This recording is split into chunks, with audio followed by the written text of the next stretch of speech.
நீங்க அடிக்கடி ஹோட்டல்ல சாப்பிடுறவரா? அப்ப இந்த செய்தி உங்களுக்கு தான். ஹோட்டல் ஊழியர்கள் எல்லாருக்குமே என்ட்ரிக் ஃபீவர் தடுப்பூசி கட்டாயம்னு உணவு பாதுகாப்புத்துறை அதிரடியா உத்தரவு போட்டிருக்காங்க.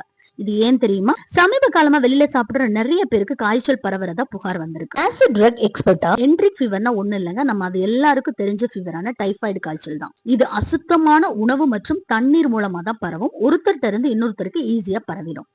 குறிப்பா உணவு சமைக்கிறவங்களுக்கோ அல்லது பரிமாறுறவங்களுக்கோ இந்த கிருமி இருந்தா அவங்க மூலமா சாப்பிடுற நம்மளுக்கு, அதாவது வாடிக்கையாளர்களுக்கும் ஈஸியா பரவிடும். இதை தடுக்கத்தான் உணவு பாதுகாப்பு துறை, அதாவது ஃபுட் சேஃப்டி டிபார்ட்மெண்ட் எல்லா ஹோட்டல் ஊழியர்களுக்கும் வருஷத்துக்கு ஒரு முறையாவது இந்த தடுப்பூசியை போட்டுக்கிறோங்கிறது கட்டாயம்னு சொல்லியிருக்காங்க. அதனால ஹோட்டல் ஊழியர்களுக்கு பாதுகாப்பு, சாப்பிட வர்ற நமக்கும் பாதுகாப்பு. சோ ஹோட்டல் நடத்துனீங்கன்னா உடனே உங்க ஸ்டாஃபுக்கு தடுப்பூசி போடுங்க. நீங்க வாடிக்கையாளர்களா இருந்தா சுத்தமான இடத்துல சாப்பிடுங்க. இந்த விழிப்புணர்வு செய்தியை மறக்காம ஷேர் பண்ணுங்க. ஆரோக்கியமா இருப்போம்.